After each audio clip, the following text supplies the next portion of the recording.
आज हम लोग क्लास 9 मीन्स 9वें वर्ग के विज्ञान के रसायन शास्त्र भाग का एमसीक्यू वस्तुनिष्ठ प्रश्न जो काफी परीक्षा की दृष्टि से बहुत ही महत्वपूर्ण है, बहुत इंपॉर्टेंट है, उसके बारे में स्टडी करेंगे। इन प्रश्नों को विस्तार में आपको व्याख्या भी दी जाएगी। तो आपने अगर चैनल को सब्सक्राइब नहीं किया है तो सबसे पहले वहां देखें लाल बटन वाला सब्सक्राइब का बटन दबा दें, ताकि इस तरह के सवाल आपको भविष्य में हमेशा मिलते चले। और जो भी आपके दोस्त हों उनको भी ये चैनल को सब्सक्राइब करने के लिए बोलें, ताकि अधिक से अधिक मटेरियल, अधिक से अधिक फायदा अधिक से अधिक स्टूडेंट्स को पहुंच सके। तो आइए शुरू करते हैं। पहला सवाल में क्या कहा जा रहा है कि हमारे पास 3 तापक्रम दिया गया है, 25 डिग्री, 38 डिग्री और 66 डिग्री। तो ये डिग्री सेंटीग्रेड में है। इसको केल्विन में अगर परिवर्तित किया जाए तो निम्नलिखित में से कौन क्रम सही क्रम होगा? तो पहले बता दें कि आपको डिग्री सेंटीग्रेड से केल्विन में आप कैसे कन्वर्ट करोगे। जितना डिग्री सेंटीग्रेड आपको दिया गया है उसमें आप जोड़ दो 273, जितना आएगा रिजल्टिंग पार्ट ये हो गया आपको 298 के। ठीक है, तो यहां से फिर डिग्री सेंटीग्रेड हट जाएगा। नेक्स्ट आप 38 डिग्री, इसमें 273 आप जोड़ दो तो ये हो जाएगा 311 के। ठीक है, और यहां 6 डिग्री 273 की ऐड कर दें तो ये हो जाएगा आपको 339 के। ठीक है, तो अब इससे आप इस ऑप्शन का मिलान कर लें। देखिए फर्स्ट में 298 के, 311 के, 339 के बिल्कुल इसी क्रम में है और इसी क्रम में इसको भी लिखा गया है, इसलिए पहला ऑप्शन इसका सही आंसर होगा। इस सवाल में देखें कि रीता एक लड़की है, किसी प्राकृतिक गैस संपीड़न इकाई में, मीन्स जहां गैस को सिलेंडर में भरा जाता है वहां पर जाती है और जाके देखती है कि किन परिस्थितियों में गैस को सिलेंडर में भरा जा रहा है, उसका अध्ययन करती है।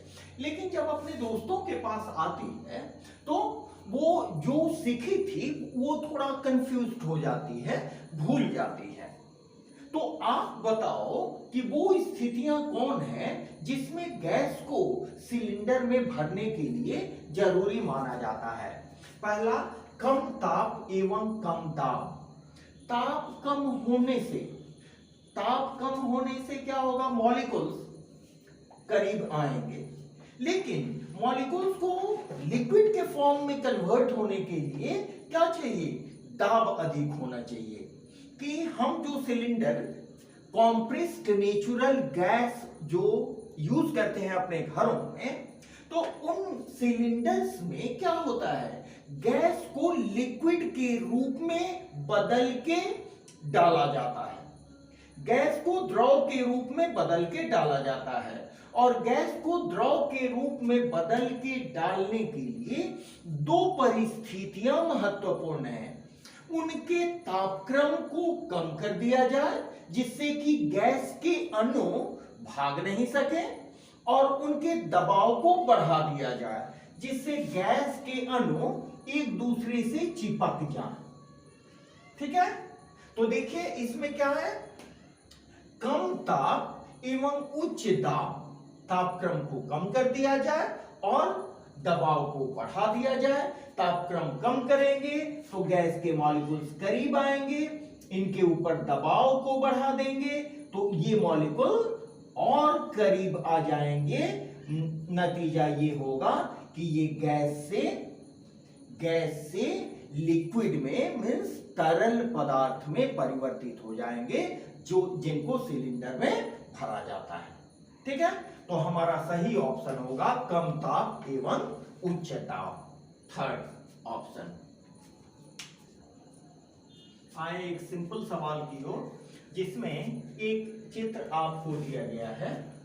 इस चित्र में दिखाया गया है कि ठोस से द्रव में परिवर्तित हो रहा है, द्रव से गैस में, गैस से द्रव में, फिर द्रव से ठोस में।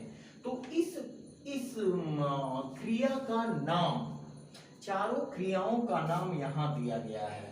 इनमें से 4 ऑप्शन, 4 विकल्प आपको दिए गए हैं।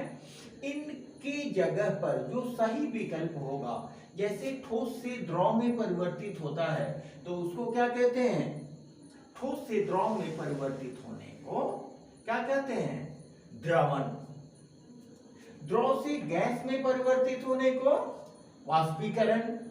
अच्छा, गैस से द्रव में फिर परिवर्तित होने को गैस संघनित हो रहा है, मीन्स संघनन। और द्रव से ठोस में रवाकरण। तो इसमें फर्स्ट ऑप्शन आपका सही होगा। ठीक है, आइए नेक्स्ट सवाल की ओर। यहां देखें, वाष्पीकरण की क्रिया में, जहां वाष्पीकरण की क्रिया हो रही है, तो वाष्पीकरण की क्रिया होने से निम्नलिखित में से कौन सी बातें होती हैं? आप ध्यान देंगे कि जब आपके शरीर से पसीना निकलता है तो ध्यान देना, आपका शरीर पहले की कंपैरिजन में ठंडा हो जाता है।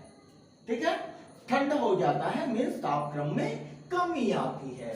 तो इसका सही आंसर होगा तापक्रम में कमी।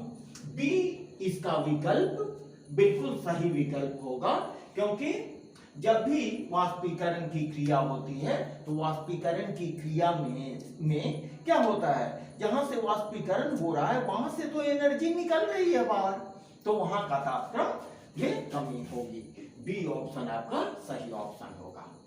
ठीक, इसमें देखिए क्या कहा जा रहा है कि आपको कुछ पदार्थ दिए गए हैं, सभी पदार्थों के बीच फोर्स ऑफ अट्रैक्शन होते हैं, हमने पहले वीडियो में आपको बताया है।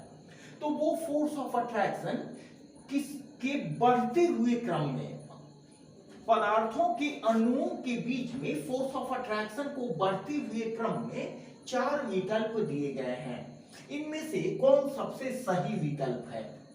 तो देखिए, सबसे कम फोर्स ऑफ अट्रैक्शन, आकर्षण बल, अंतर आणविक आकर्षण बल होता है हवा में।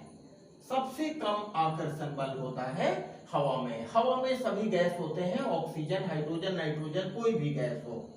उसके बाद आकर्षण बल होता है, उसके बाद आकर्षण बल होता है द्रव में, और सबसे अधिक आकर्षण बल होता है ठोस में। तो इस क्रम में कौन है उसको आप देख लो। सब इसमें है ऑक्सीजन, हवा है, जल द्रव है, और चीनी ठोस है। बाद बाकी कोई इस क्रम में सूट नहीं करते हैं, इसलिए सही ऑप्शन सी होगा। देखिए, तरल के गुण का उपयोग कर, तरल का गुण क्या है? ठोस में सबसे अधिक आकर्षण बल होता है, उससे कम तरल में, और सबसे कम गैस में होता है। तो वही पदार्थ प्रवाह कर सकते हैं जिनमें अंतर आणविक आकर्षण बल बहुत कम होता है। इस श्रेणी में मात्र 2 ही आते हैं, एक द्रव पदार्थ और दूसरा गैस पदार्थ। इसलिए इसका सही आंसर होगा सी, जिसमें गैस और द्रव तरल पदार्थ के जैसा व्यवहार कर सकते हैं। ठीक है, ये बहुत सिंपल सवाल, जिसमें कहा जा रहा है कि अगर द्रव को वाष्प में परिवर्तित करना है, द्रव को वाष्प में परिवर्तित करना है, तो आपके सामने 4 विकल्प दिए गए हैं। एक विकल्प वैसा है जिसके कारण, जिस अभिक्रिया के कारण कोई द्रव वाष्प में परिवर्तित नहीं होता है, उस विकल्प को आपको चुनना है। तो क्वथन का मतलब कि उबालेंगे तो इसमें वाष्प बनेगा, सही है। किसी द्रव को गर्म करेंगे तो वाष्प बनेगा, किसी द्रव को वाष्पीकृत करेंगे तो वाष्प बनेगा, लेकिन किसी द्रव को ठंडा करेंगे तो वाष्प का फॉर्मेशन वाष्प नहीं बनेगा। इसलिए डी ऑप्शन एक आसान से सवाल के साथ यहाँ हम लोग उपस्थित हैं। देखिए इसमें क्या कहा जा रहा है कि वाष्पीकरण की दर को निम्नलिखित में से कौन कम करता है। तो ध्यान दें, बड़ी सिंपल सवाल है। जितना बड़ा क्षेत्र रहेगा उतना ही अधिक वाष्पीकरण होगा। बड़ा थाल में पानी रख दो तो जल्दी वो वाष्प में परिवर्तित हो जाएगा। तो सतह का क्षेत्रफल बढ़ने से वाष्पीकरण की दर बढ़ जाती है। तापक्रम बढ़ाने से भी वाष्पीकरण की दर बढ़ जाएगी। हवा तेज होने से भी वाष्पीकरण की दर बढ़ जाएगी। लेकिन आर्द्रता अधिक होने से वाष्पीकरण की दर कम हो जाती है, जो इसका सही आंसर होगा। सी सही आंसर होगा। एक और बहुत सिंपल सवाल के साथ हम लोग यहां देखें। इसमें दिया गया है नीचे 4 संयोजन दिया गया है, ठोस ठोस का, ठोस द्रव का, द्रव द्रव का, गैस गैस का। इसमें कहा जा रहा है कि किस संयोजन में सबसे नगण्य प्रसार प्रदर्शित करने की क्षमता होगी। कौन सा संयोजन सबसे नगण्य प्रसार प्रदर्शित करेगा। तो प्रसारित कब होगा, एक दूसरे से दूर कब जाएगा, जिसमें अंतर आणविक बल बहुत कम होगा। ठीक है, जिसमें अंतर आणविक बल बहुत कम होगा। तो नगण्य प्रसार किसमें होगा, जिसमें अंतर आणविक बल सबसे अधिक होगा। तो सबसे अधिक अंतर आणविक बल होता है ठोस और ठोस में, जिससे ठोस और ठोस में डिफ्यूजन की क्रिया सबसे कम होगी। समझ रहे हैं मेरी बात। चलिए आइए नेक्स्ट सवाल की ओर चलते हैं। इस सवाल में देखें कि हमारे घरों में जो गैस के सिलेंडर आते हैं, आपको आश्चर्य होगा ये जान के कि वो वास्तव में गैस हैं। उनके मॉलिक्यूल्स को कम ताप पर और अधिक दाब पर हम संपीड़ित करते हैं, दबा देते हैं और दबा के इस लायक बना देते हैं कि उसको सिलेंडर में भरा जा सके। तो इसमें जो सिलेंडर में भरने में सबसे सहायक जो अभिक्रिया है वो क्या है, उच्च ज्वलनशीलता। ये हो नहीं सकती। सरल उपलब्धता, उपलब्धता का कोई मतलब नहीं है इसमें। उच्च संपीड्यता, ये हमारा सही आंसर होगा, क्योंकि हम ताप को, गैस के ताप को कम कर देंगे और दबाव को बढ़ा देंगे तो उसके अणु एक दूसरे के करीब आ जाएंगे, संपीड़ित हो जाएंगे और अंततः परिवर्तित हो जाएंगे द्रवीय रूप में, जिसको हम बोलते हैं कॉम्प्रेस्ड नेचुरल गैस। इसका फुल फॉर्म है कॉम्प्रेस्ड नेचुरल गैस, जिसको शॉर्ट में बोलते हैं CNG। इसमें सबसे अधिक भूमिका होती है संपीड्यता की, इसलिए सही आंसर होगा C। इसी तरह के वीडियोज हम आपको देते रहेंगे। आप इस वीडियो को जरूरतमंद बच्चों तक जरूर पहुंचाएं। जरूर सबसे पहले इसको सब्सक्राइब करें, लाइक करें और अपने दोस्तों में शेयर करें। ठीक है, अगर कोई आपको और कुछ चीजें हमसे जाननी है, हमसे पूछनी है, तो आप कमेंट बॉक्स में उससे लिख के जरूर भेजें। हमारी कोशिश रहेगी कि आपके पूछे हुए जो भी विषय संबंधित जानकारी है, ज्ञान की बातें हैं, उसको मैं जरूर साझा करूंगा। Okay, thanks a lot to all of you.